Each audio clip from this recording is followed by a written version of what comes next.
Welcome back to the deep dive.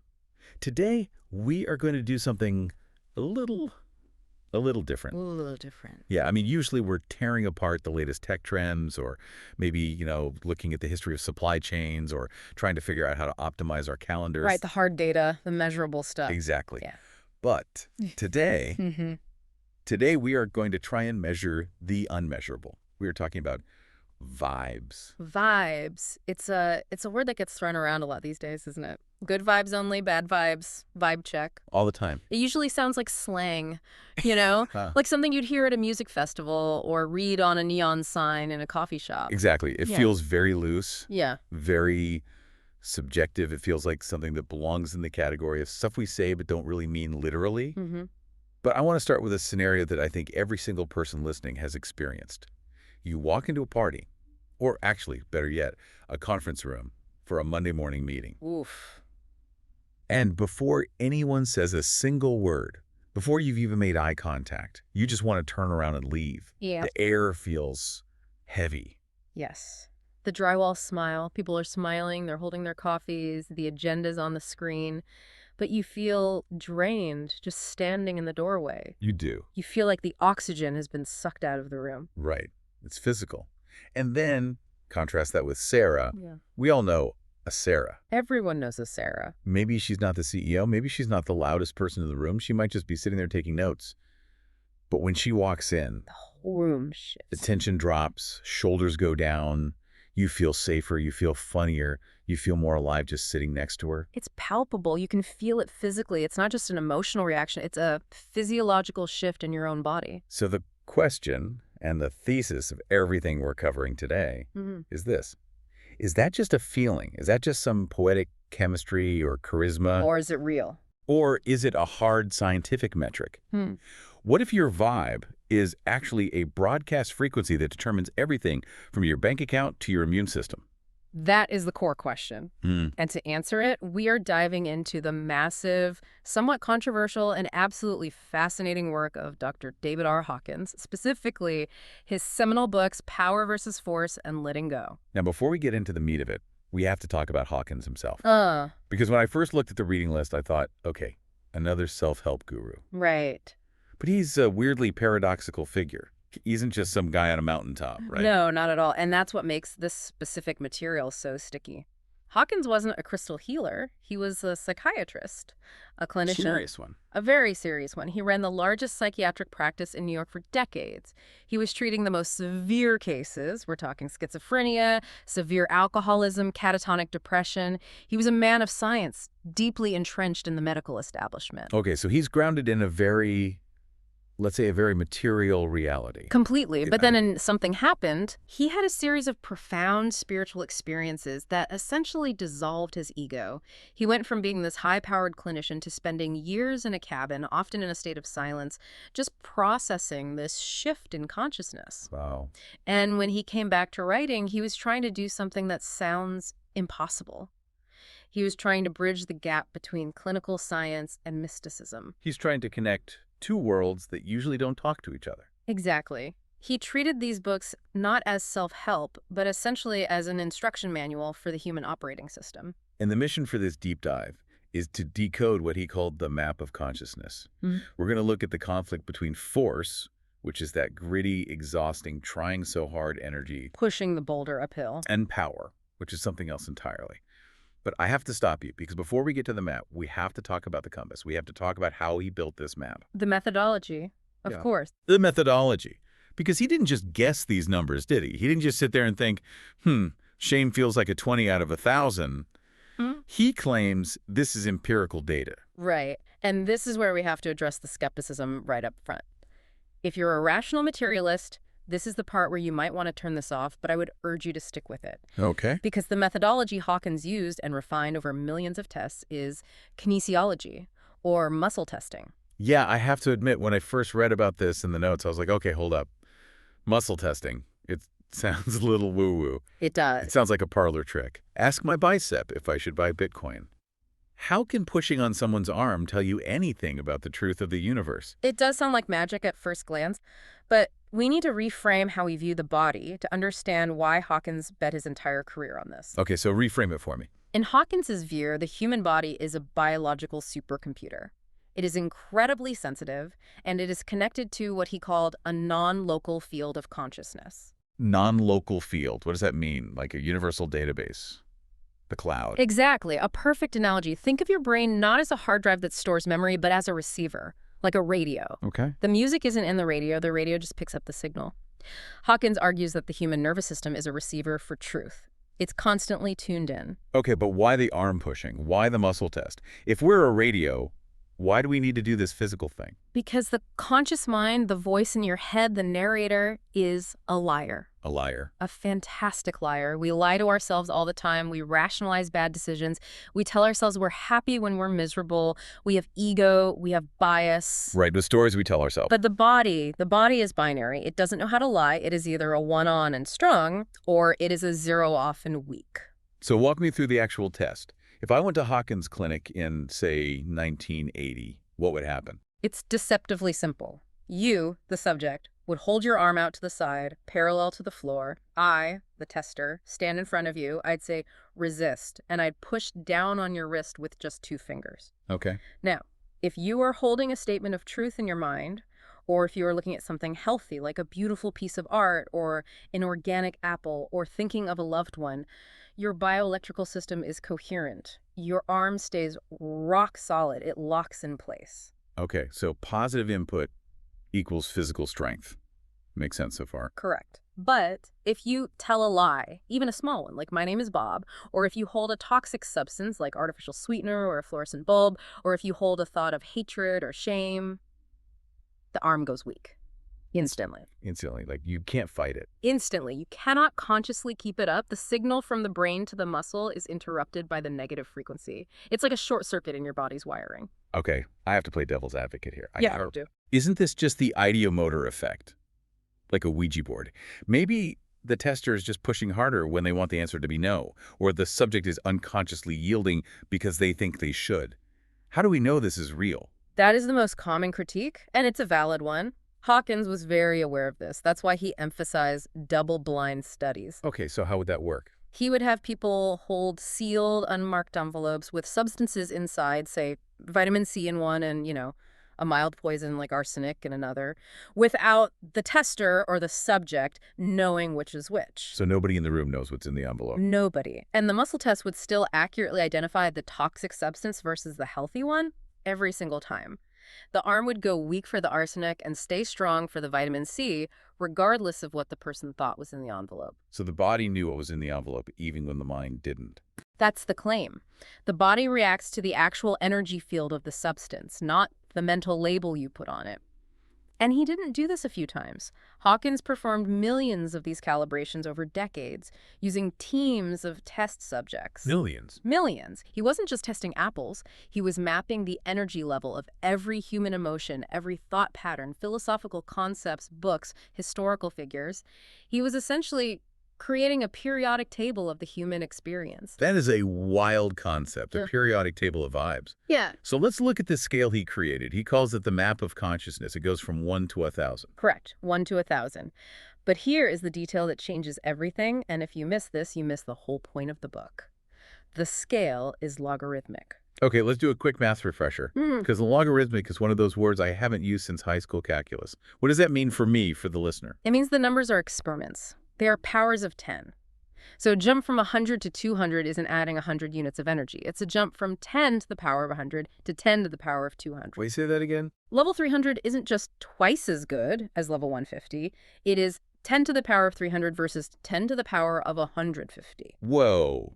That's a number I can't even visualize. My brain can't compute that. It's astronomical. Imagine a single candle flame. That's the energy of level 100. Now imagine the sun. That's maybe level 500. You don't get to the sun by just lighting more candles. It's a completely different state of matter, a totally different magnitude of power. So the small jump on this ladder, say, moving from 190 to 210, isn't just a little bit better. It's a quantum leap. Precisely. It represents a massive fundamental shift in your reality, and the scale is divided into 2 huge zones. Okay. The bottom half, everything below level 200, is what Hawkins calls the zone of force. Force. I feel like that has a negative connotation. It does. In the zone of force, life happens to you. It is draining. It is consumptive. You are constantly pushing against the world to get what you want. It's survival mode. It's effortful. And the top half? The top half, level 200 and above, is the zone of power. Here, life happens for you, or maybe through you. It is regenerative. It is creative. You aren't taking energy from the system. You are adding energy to it. Okay, I want to climb this ladder. I want to go rung by rung, because I think everyone listening is going to identify where they might be stuck in certain areas of their life. Absolutely. And Hawkins doesn't just call these emotions, right? He uses a specific term I saw in the notes, attractor fields. What's that about? Yes, attractor fields. This is important physics terminology. An attractor field is like a gravity well. If you are in the attractor field of a specific level, say grief, you will statistically attract more events, people, and circumstances that cause grief. So it's not just how you feel, it's what you pull towards yourself. It's the lens through which you see the world, and it's also the magnet you are in the world. That explains the phrase, misery loves company. It's not just a saying, it's magnetic. It's literal physics in this model. So let's start at the bottom. The zone of force, levels 20 to 199. Let's do it. And a warning to the listener. It gets a little dark down here, but we have to understand the mud to grow the lotus, right? Exactly. We'll start with what I call the immobilization cluster. This is the absolute bottom of the barrel, levels 20, 30, and 50. Shame, guilt, and apathy. Okay, level 20, shame. Shame. The vibe here is, I wish I could disappear. The core belief is, I am bad. Oof. Yeah, we've all felt that heat on our face, that feeling of just wanting the ground to swallow you up. But this isn't just embarrassment. Embarrassment is, I spilled coffee on my shirt. Shame is, I am a mistake. It's humiliation. Think of the scarlet letter. It's an attack on your very existence. It is. And in nature, when an animal experiences this level of energy, usually after being cast out of the pack or losing a fight for dominance, it will literally crawl away into a hole to die. It shuts down the life force. That's terrifying. It's like the delete button on existence. It is. Hawkins says that at level 20, the emotional body is actively destroying the physical body. In humans, this manifests as severe depression, paranoia, or psychosis. It is the lowest level of energy that can sustain life, and barely at that. It's the energy of suicide. Wow. Okay, moving up a tiny, tiny bit. Level 30, guilt. Guilt. The vibe here is, it's all my fault, I must be punished. The core belief is, I did something bad. A little different from I am bad. It's a step up because it's about action, not being. But I feel like a lot of people operate here without realizing it. It's the background noise of their life. Oh, absolutely. Think about Catholic guilt, or just the general way society controls behavior, or manipulative parenting. I guess I'll just sit here in the dark alone, it's fine. The classic guilt trip. We've all been there. Right. But what's so dangerous about guilt is that it demands punishment. This is the mechanism Hawkins exposed. If you are vibrating at level 30, you will unconsciously self-sabotage. How does that play out? You get the promotion, you crash the car on the way home, you meet the perfect partner, you pick a fight over something stupid and ruin it. Because deep down, your operating system says, I don't deserve this, I need to suffer. You become accident-prone. You lose things. That explains so much self-destructive behavior. We look at celebrities who have everything and then blow it up, and we wonder why. It's not an accident. It's a program running in the background. Exactly. It's an attractor field of punishment. And it keeps you locked in a cycle of suffering. Okay, next up in this lovely cluster, level 50. Apathy. Apathy. The vibe is, what's the point? It's hopelessness. The Eeyore energy. Yes, but darker than Eeyore. Eeyore still hangs out with his friends. He still participates. Level 50 is learned helplessness. It's the homeless person who stares blankly at the wall, not even registering the world. It's a total shutdown. It is. It's the person staying in an abusive relationship not because they love the person, but because they literally do not have the energy to pack a bag. They are heavy. To the observer, looking at someone in apathy feels like looking at a black hole. They suck the energy right out of you. It's tragic. So that's the immobilization cluster. You're stuck. You can't move. But then we move up to what you've called the agitation cluster, level 75, grief. And the notes say, this is actually an improvement. That feels wrong. It is an improvement, and that's counterintuitive, isn't it? We think of grief as terrible. The vibe is, I'll never get over this. It's living in the past, the golden age syndrome. Right. But grief is higher than apathy because you're finally feeling something again. Ah, I see. So any energy is better than no energy. Energy is moving. Crying is a release of energy. Screaming is a release. In apathy, you're numb, you're frozen. In grief, the ice is starting to melt. It hurts like hell, but the energy is moving again. You are reconnecting with the world, even if it's through the lens of loss. That's a really helpful reframe. So if you're numb and you start crying, you're actually healing. You're moving up. Yeah. Okay, level 100, fear. Fear. The world is dangerous. This feels like where a lot of modern society is camped out. This feels very familiar. It is the default setting for the 24-hour news cycle. It is the default setting for political campaigns. If you vote for the other guy, civilization ends. If you don't buy this insurance, you'll be destitute. It's anxiety, it's paranoia. But how is fear better than grief? Grief feels so final, but fear feels constant. Because fear drives activity. That's the nuance here. Fear makes you run. It makes you work 80 hours a week because you're terrified of being broke. It makes you lock your doors at night. So it's a motivator. It's a powerful motivator. So it's higher energy than apathy sitting on the couch. But it is incredibly stressful. It ages you. It floods the body with cortisol. You can build an entire career on fear, but you will likely die of a heart attack enjoying it. Right. It's not sustainable fuel. It's like burning coal. Okay. Level 125, desire. Desire. The vibe is, I need that to be happy. Craving. This is the Wolf of Wall Street energy. This is consumer culture. Exactly. It's the bottomless pit. If I just get the Ferrari, I'll be happy. If I just get 10,000 followers, I'll be valid. If I just get that girl guy, it's the engine of addiction. But the trap is obvious, right? You get the Ferrari, and the happiness lasts, what, 20 minutes? If that. Then the craving starts again for the next thing. It's the hungry ghost realm from Buddhism. You have a giant stomach but a tiny throat. You are constantly consuming but never full. But it's higher than fear. Yes. And here's the power versus force nuance again. Desire is higher than fear because it motivates you to get things, to build things. It built Las Vegas. It drives the economy. It's a powerful engine, but it runs on dirty fuel and it never lets you rest. So we have immobilization, we have education. Now we have what you call the explosive cluster, level 150. Anger. Get out of my way. Road rage. Internet comments. That's what I think of. Yes. That's the unproductive side. But also, think about social justice. Revolutions. Anger is explosive. It has enough energy to break chains.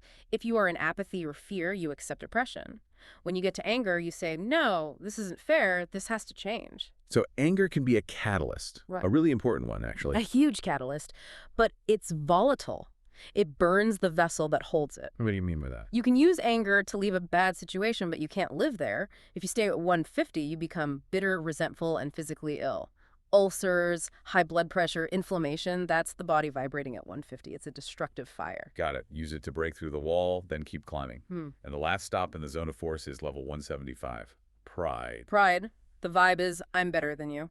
This one is tricky because pride looks like success, doesn't it? If I'm proud of my work, isn't that a good thing? So there's a distinction. Being proud of your work in a healthy way is usually level 300 plus satisfaction or courage. What Hawkins names by pride at 175 is defensive arrogance. It's comparative. Okay, so it's not I am good, it's I am better than them. Precisely. It's the U.S. Marines slogan. The few, the proud. It's the arrogant CEO in the bespoke suit who thinks everyone else is an idiot. It's the ego. It is. And it feels good compared to shame or fear. You walk tall, but it's brittle. Pride depends entirely on external validation. I am good because I have this car job trophy. If you take the car away, the ego shatters. And because it's brittle, it has to defend itself. Constantly. It creates an us versus them mentality. My team versus your team. My religion versus your religion. Nationalism, religious wars. Exactly. Pride is the source of almost all major geopolitical conflict. It is defensive. If you challenge someone in pride, they attack. It's not true power. It's just a very shiny fortress with weak foundations. Okay, so that is the zone of force. It sounds exhausting. Just talking about it is exhausting. Pushing, craving, fighting, defending. It's like trying to run a marathon in a suit of armor. It is. But now we reach the pivot point. Level 200. Courage. The critical crossing. This is where everything changes. This is the most important line in the sand for a human being. Describe this shift. What happens at 200? What does it feel like? Think of the metaphor of pushing a car uphill. Levels 20 to 199, you are pushing that car with the parking brake on. You are sweating, straining, maybe moving an inch an hour. You are burning out. At level 200, you release the brake. That's a relief. The vibe of courage is, I can do it. This is the Rocky montage. It's the moment the hero stops whining about the problem, wipes the blood off his lips, stands up and says, okay, I can handle this. It's taking responsibility. Yes, that is the key word. Responsibility. Before 200, you are a victim of the world. The economy is bad, my boss is mean, the system is rigged. Life is happening to you. Exactly. After 200, the world is your gym. It's a place to grow. You stop looking for who to blame, and you start looking for the solution. This is the first level where you put more energy into the system than you take out. That's a huge distinction. Contributors versus consumers. So now we are in the zone of power. Levels 200 to 1,000. Let's fly through these because this is where we want to be living. Level 250, neutrality. Neutrality. Live and let live. This is true freedom. This sounds like indifference, though. I don't care.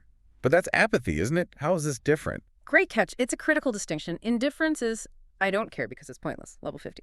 Neutrality is, I am not attached to the outcome because I am secure in myself. Okay, so it's detachment, not disinterest. Exactly. It's the attitude of, I'm going to apply for this job, I'll do my best. If I get it, amazing. If I don't, that's also amazing because it means something else. Maybe something better is coming. You aren't gripping the steering wheel so tight. You trust the process. Right. Neutral people are incredibly safe to be around because they don't want anything from you. They aren't trying to change you or control you. They are just present. They hold their space. I love that. Moving up to level 310. Well, willingness. how can I help? This is the dream employee, the dream teammate. The person who doesn't complain just solves. Yes. They are open-minded. They don't have the pride blocks of, that's not my job. They just want to participate and contribute. This is where rapid learning and career growth happens. If you operate at 310, you will be successful. It's almost guaranteed because you are a problem solver, not a problem creator. And next, level 350. Acceptance. I am the creator of my reality. This is a major spiritual shift. How so? You realize that you aren't just reacting to the world, you are creating your experience of it. You stop blaming your parents, your ex, the economy. You accept people exactly as they are, no judgment. You take 100% ownership. And then level 400, reason. Let's analyze the data. This is the realm of the intellect, the mind. Einstein, Freud, Sagan, science, logic, medicine. This is a very high frequency. It has transformed our world. It gave us antibiotics and the internet. It's a profound level of power, but it has a trap. What's the trap? A lot of smart people are miserable. Paralysis by analysis. You can get so stuck in the head, so stuck in the concepts of things that you miss the experience of things. You know the price of everything and the value of nothing. Perfectly said. You can understand the chemical composition of a rose, but miss its beauty. You can win the argument, but lose the relationship. Reason can be cold if it isn't balanced with heart. Which leads us perfectly to level 500, love. Unconditional benevolence. Now, we have to be really careful here. We aren't talking about romantic love. We aren't talking about, I love you because you bought me flowers, or I love you because you're hot. That's desire, right? Or maybe a mix of pride and desire. It's transactional. Exactly. That is conditional. Level 500, love is a state of being. You don't love things, you are love. You look at a stranger on the bus and you don't see a stranger, you see a brother, you feel a connection to all of life. Hawkins says this is rare, right? Very rare. He calibrated that only about 4% of the world's population reaches this level consistently. But those who do, they are the Sarah from our intro, but amplified by 1,000. What's their effect on the world? Just being in their presence can physically heal you. Their biofield is so coherent and so powerful, it reorders the energy of the people around them. They don't have to do anything. Their existence is the service. That is beautiful, and it goes even higher. It goes higher. Level 540 is joy. Not happiness, which is external and fluctuates, but joy. This is the flow state. This is where miracles happen. Miracles? Like what? Synchronicity becomes normal. You think of a friend you haven't seen in years, they call. You need a parking spot. One opens right in front of you. You are surfing the universe. You're in perfect alignment. At level 600?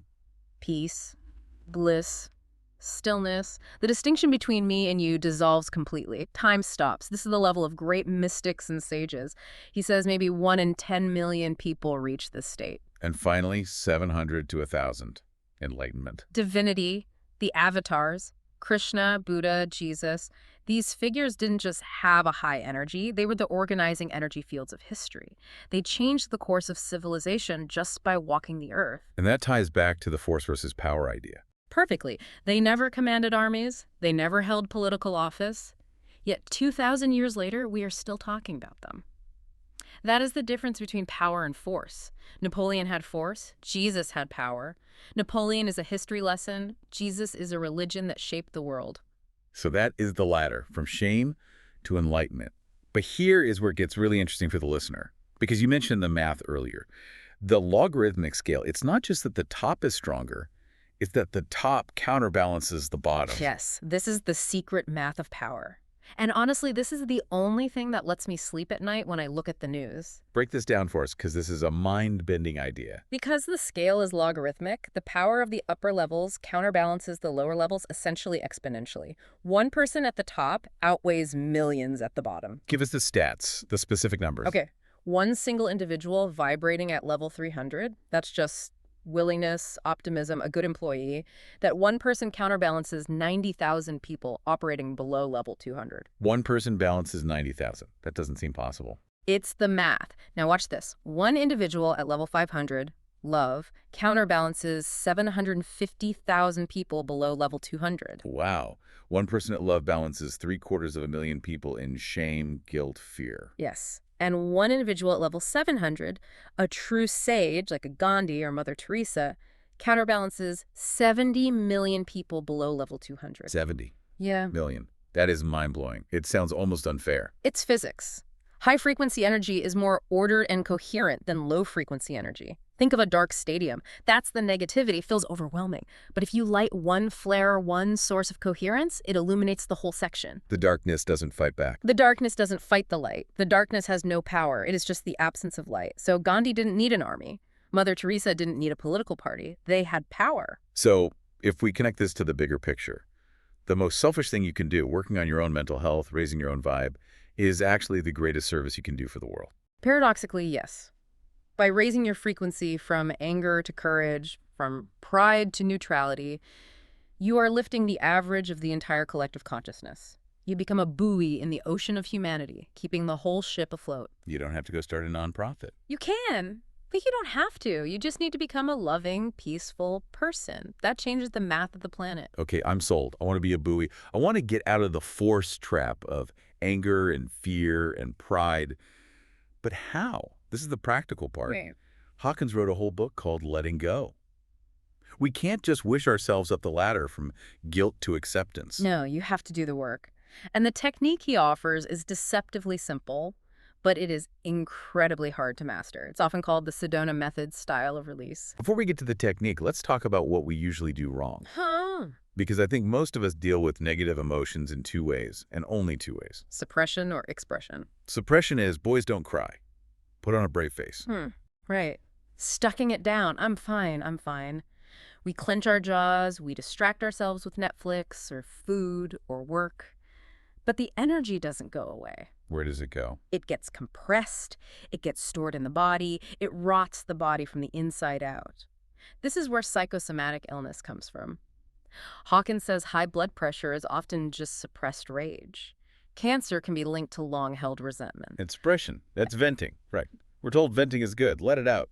Bunch of pillow. We are told that, but Hawkins disagrees strongly. He says expression often just gives the energy more fuel. It's like pouring gasoline on a fire. How so? If you are angry and you start screaming and punching a pillow and retelling the story of why you're mad, can you believe what he did? You are just making the groove of anger deeper in your brain. You aren't releasing it, you're rehearsing it. You're reinforcing the attractor field. So if we don't stuff it and we don't scream it, what's the third option? Surrender. Letting go. Walk us through the steps. Let's do a workshop right now.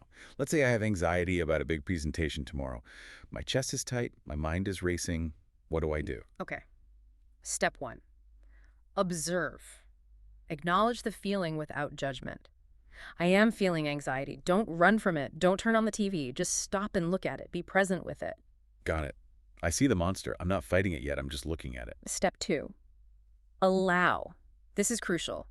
Don't judge the feeling. Don't say, I shouldn't be anxious. I'm a grown adult. This is stupid. Just say, okay, here is anxiety. It is allowed to be here. I give this feeling permission to exist. That's hard. Our instinct is to resist pain. We want to push it away. And resistance is what keeps it stuck. What you resist persists. It's like a Chinese finger trap. The harder you pull, the tighter it gets. You have to relax into it. So observe it, allow it. Step 3. Step 3, feel the energy. And this is the trick. Ignore the thoughts. Ignore the thoughts. But the thoughts are what I'm anxious about. I'm going to fail, my boss hates me, everyone will laugh at me. Those thoughts are lies. They are just the brain trying to make sense of the energy. They are the story, not the feeling itself. Ignore them. Treat them like static on the radio. Focus purely on the physical sensation. Where's the anxiety in your body? Is it a tightness in the chest? A knot in the stomach? Heat in the throat? Okay, let's say it's a knot in my stomach, a real physical tightness. Focus all your attention on that knot, not my knot, just the sensation. Don't try to change it. Don't try to make it go away. Just be with it. Breathe into it. Surrender to the physical intensity of it. And then what happens? Step 4 is wait. You just wait. If you don't feed the feeling with thoughts, if you cut off the narrative fuel supply, the energy is finite. It will surge. It might get really intense for a minute. You might start sweating, but then it runs out of fuel, it peaks, and then it evaporates. Just goes away. It just dissolves. You will feel a physical lightness. It's like a wave crashing on the shore. If you don't try to stop it, it eventually just recedes back into the ocean. And you can do this with anything. Decades of suppressed grief or anger. Yes. Hawkins talks about peeling the onion. You might release a layer of grief and then realize there is anger underneath. So you surrender to the anger. Then you release the anger and find fear. You just keep going until you hit the bottom, which is usually peace or courage. I love that. There's another trick in the notes called the can't versus won't reframe. I found this super helpful for getting out of that apathy state we talked about. This is a linguistic hack for the bottom of the scale. When you are in apathy, you say, I can't. I can't apply for that job. I can't leave him. I can't get fit.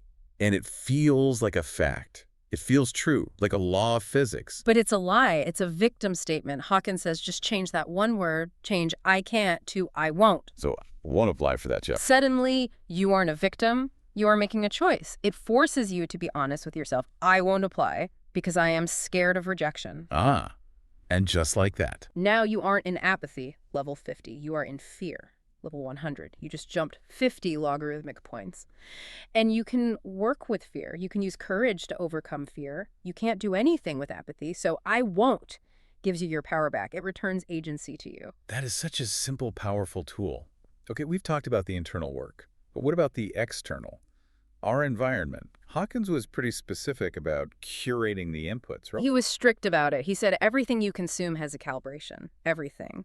It either raises your vibe or lowers it. There is no neutral ground. Let's talk music. Music is a direct carrier wave of emotion. Hawkins found that heavy metal and certain types of violent gangster rap often calibrate below 200. They promote despair, anger, or violence. If you listen to that all day, you are bathing your subconscious in force. So what's the high vibe stuff? Classical music. Bach, Beethoven, Mozart, but also classic rock, the Beatles, music that has structure, harmony, and heart. He actually found that listening to classical music physically strengthens your muscles in a kinesiology test, while listening to chaotic noise weakens them. That's fascinating. What about our homes, our decor? Natural materials raise vibration. Wood, stone, plants. Sunlight is crucial. Order and cleanliness raise vibration. Clutter lowers it. Artificial, harsh, fluorescent lighting lowers it. If you want to raise your level, clean your room. It sounds like Jordan Peterson, but it's energetic hygiene. You are creating a sanctuary. And the big one, the one that's hardest to control, people. You are the average of the 5 people you hang out with. It's a cliche because it's true. People are walking, talking, energy fields. So if my friends are, what? Gossiping, complaining. If you hang out with friends who are constantly gossiping, that's level 150, anger or desire. If you hang out with friends who are constantly terrified of the world, level 100, they act as gravity. They pull you down to their level. They do. It's called entrainment. Your heart rates and brain waves literally sync up. And this is hard advice, but Hawkins says you don't have to judge them. That would be pride. But you might need to love them from a distance. That's the hard part. Sorry, guys, you're low vibe. I'm out. That sounds arrogant. How do you do that without being a jerk? You don't have to announce it. You just have to protect your field. You spend less time with them. You don't engage in the negative conversations. It's like the safety instructions on a plane. Put your own oxygen mask on first. You can't save the drowning swimmer if you are also drowning. So get yourself to shore first. Get yourself to shore, get to courage, get to neutrality, then you can reach back a hand. Until you are strong enough, probably consistently above level 300, you are vulnerable to being pulled down. So what does this all mean for the listeners here? We've covered a lot. The muscles, the map, the logarithmic math, the surrender technique. What's the takeaway? I think the summary is the lighthouse metaphor. Power versus force teaches us that we are not at the mercy of the world. The world is a mirror. If you walk around and everyone you meet is angry and frustrating, it's because you are holding anger. If the world looks hopeless and bleak, it's because you're wearing glasses made of apathy. We project our internal state onto the screen of reality. Yes. So the goal of life isn't to go out and get things, money, status, romance. Those are side effects. The goal is to become the type of person to whom good things naturally flow. You change the magnet, you change what you attract. So here's the challenge for everyone listening. The next time you feel the force of the world pushing against you, the traffic jam, the rude email from a coworker, the crying toddler. Don't push back. Don't tense up. Don't go to level 150 anger and lay on a horn. Take a breath. Let the frustration pass through you like wine through a screen door. Don't take the bait. Refuse to accept the invitation to be miserable. Choose courage, choose acceptance, choose neutrality. Raise your frequency. And watch the world literally rearrange itself around you. That is a powerful place to leave it. I feel like I need to go recalibrate my entire life now. I'm going to go do some muscle testing on my lunch. I need to see if my coffee is high vibe or low vibe. If it's organic, you're probably safe. But maybe start with the apple, just to get a baseline. Will do. Thanks for listening to The Deep Dive. We'll see you on the next one. Stay high vibe.